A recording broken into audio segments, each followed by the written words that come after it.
Hi, I'm Marty Nemko.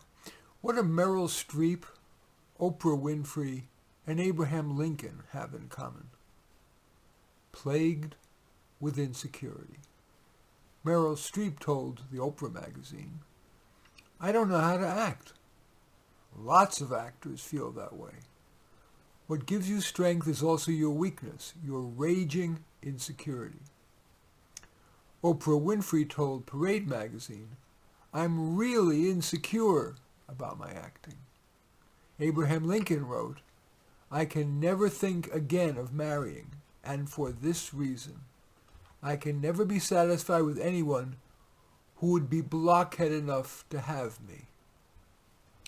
Google the term insecure celebrities, and you'll see that thousands are plagued by insecurity. Of course, insecurity can be bad if it keeps you from doing what rationally you should do at work, or if it creates such social anxiety that you shun people you'd like to see. But more often, as Streep implied, insecurity is a plus. You're more likely to take the time to ensure that what you say and do is worthy. You're more likely to be vigilant, to be your best self, and to work to improve yourself. You're less likely to be arrogant. A self-absorbed blowhard doesn't suffer from insecurity.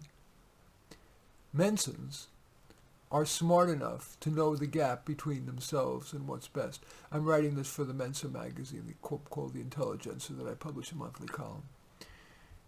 Antidotes to excessive insecurity? As usual, one size doesn't fit all. Might at least one of the following be helpful to you? Get insight. Sometimes insecurity's roots are an overcritical family member, or a professor, or a boss. Does that apply to you? Might recognizing that make you feel less insecure? Or should that be a wake-up call to self-improvement, or to pivoting to environments where you're more likely to be successful and less insecure? Pick one thing. Per the old saying, the best way to eat an elephant is a bite at a time. So, whether in your work or your personal life, what's one thing about which you'd like to feel more secure? Let's say you want to speak up more in meetings. Would you feel more secure if you prepped more, had a point prepared to make? Remind yourself that it's worth the risk of speaking up. For example, a client of mine said, "They won't really think I'm dumb, and if they don't like my comment, they probably will have forgotten it an hour later. We're all wrapped up in ourselves." He distilled all that into the words, "no biggie," and said those two words to himself at the moment he's mustering the courage to speak. Have perspective. Embedded in the previous example is that he had perspective. He recognized that in the important scheme of things, it doesn't matter that much. Self-acceptance.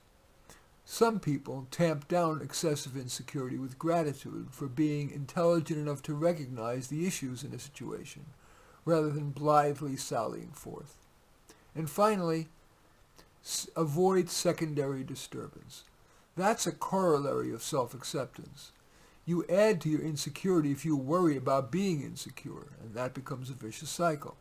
Yes, take baby steps toward improvement, but try not to beat yourself up for feeling insecure. So, is there anything in this buffet of antidotes to insecurity that you would like to sample? Are there any you'd like to try out at the upcoming regional gathering? Again, that's a Mensa event. In any event, I do thank you for watching. I welcome your thumbs up. I accept your thumbs down.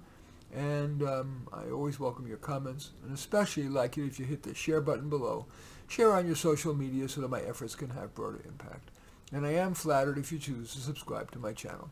In any event, I do thank you for watching. I am Marty Nemko.